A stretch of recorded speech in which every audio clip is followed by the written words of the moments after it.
2016-2024, c'est 8 années à la tête de Azer. 8 années de dur labeur, mais Dieu a été à nos côtés. Aucune seconde d'absence pour cause de maladie. On n'a jamais pris de congé et on a donné chaque matin comme si c'était notre premier jour à Azer. Et nous sommes fiers d'avoir collaboré avec tout le personnel de Azer, mais également avoir été dans cette période charnière de l'électrification rurale. On dit souvent dans l'armée, quand on raconte les grandes batailles, la fierté de tout soldat, c'est de dire que j'ai été de cette bataille-là. Moi aussi, j'ai été fier d'avoir fait partie de cette aventure pour relever les défis de l'électrification rurale, les défis de l'accès à l'énergie, pour améliorer durablement les conditions de vie des femmes et des hommes en milieu rural. 8 années de gestion de l'Azer. Mais comme je l'ai dit, ou bien comme on le dit souvent, il y a un débat entre l'âne et le tigre que Sa Majesté le lion a eu à arbitrer par rapport à la couleur de l'herbe. L'âne a soutenu que l'herbe était verte. Le tigre, pour sa part, a dit que l'herbe était verte, pendant que l'âne disait que l'herbe était bleue. Et ils ont dit, vont voir le lion pour écouter son arbitrage. Avant de se lancer le lion, l'âne a continué à crier, l'herbe est bleue, n'est-ce pas, Sa Majesté le lion? Et le lion lui a donné raison. Effectivement, l'herbe est bleue. L'âne est parti en continuant à chanter. Le tigre, ayant digéré sa déception, s'est adressé à Sa Majesté le lion pour lui dire, Sa Majesté, n'est-ce pas, l'herbe est verte? Il a dit oui, effectivement, l'herbe est verte. Mais pourquoi vous avez donné raison à l'âne? Il dit parce qu'il ne faut pas discuter avec l'âne. Tu perds ton temps et tu fais perdre le temps aux autres.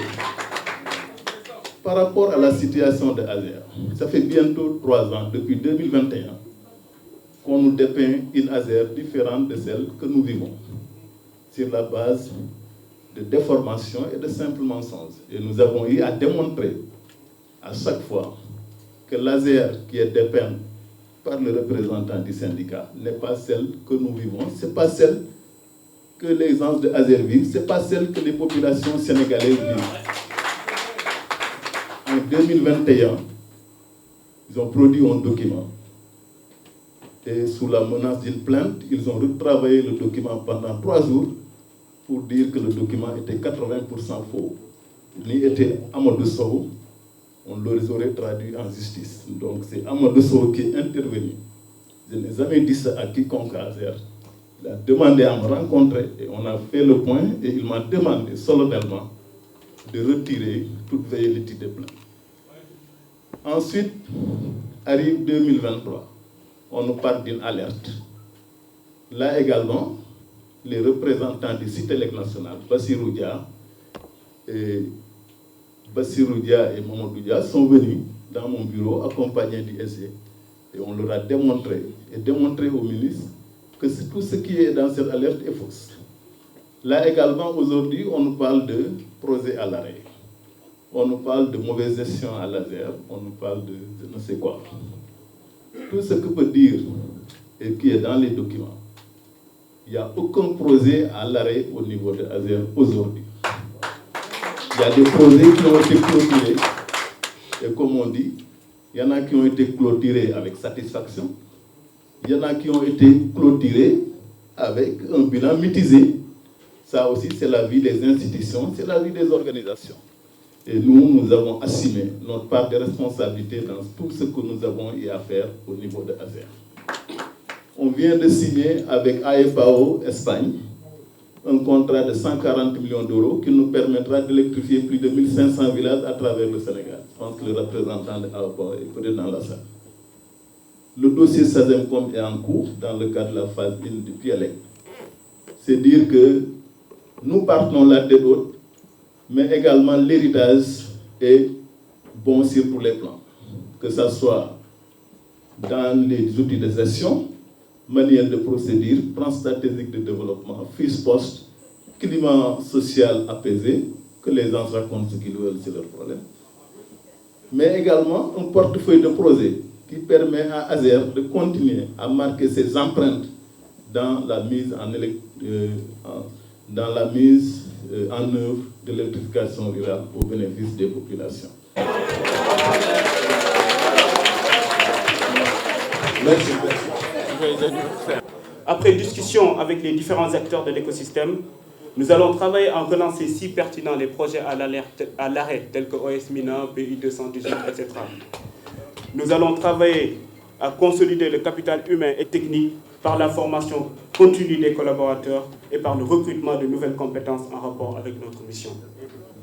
Nous allons travailler également à améliorer la qualité des outils de gestion avec comme préalable un système d'information harmonisé, homogène, mais surtout fiable pour la prise de décisions rapides et efficaces.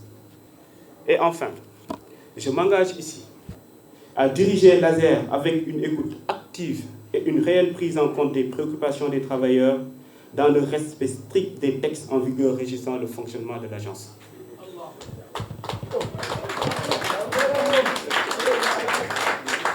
Les représentants syndicaux trouveront en moi un interlocuteur attentif, déterminé à améliorer qualitativement les conditions de travail, mais aussi un interlocuteur très à cheval sur les principes qui fondent notre vision politique. Tous ces axes stratégiques devront aboutir à 3 résultats principalement.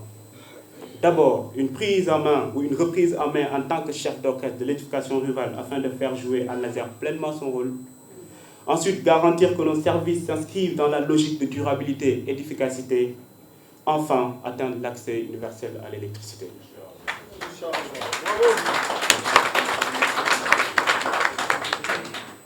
En définitive, le Djubal Djubanti guidera ma démarche au quotidien.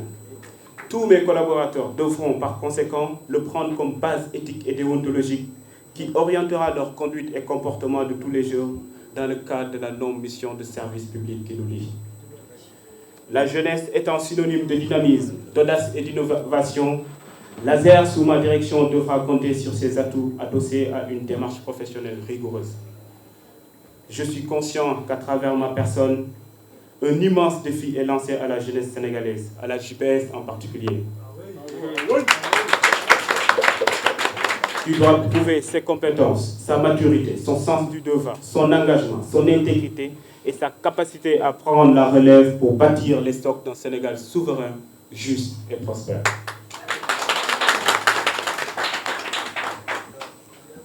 L'enjeu est donc de taille, mais rien ne résiste à une jeunesse responsable. Une jeunesse foncièrement patriote.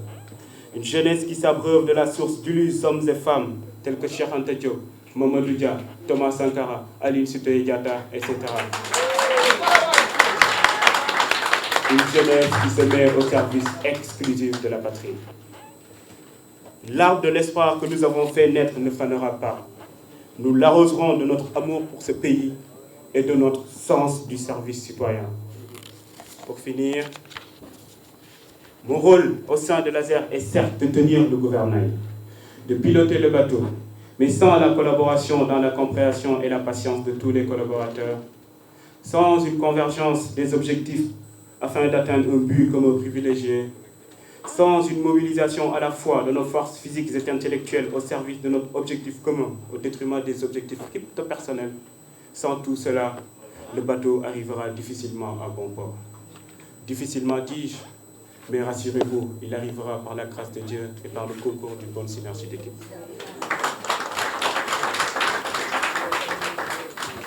Je compte donc sur vous, chers collaborateurs, afin qu'ensemble nous puissions réussir au grand bonheur du monde rural. Je vous remercie.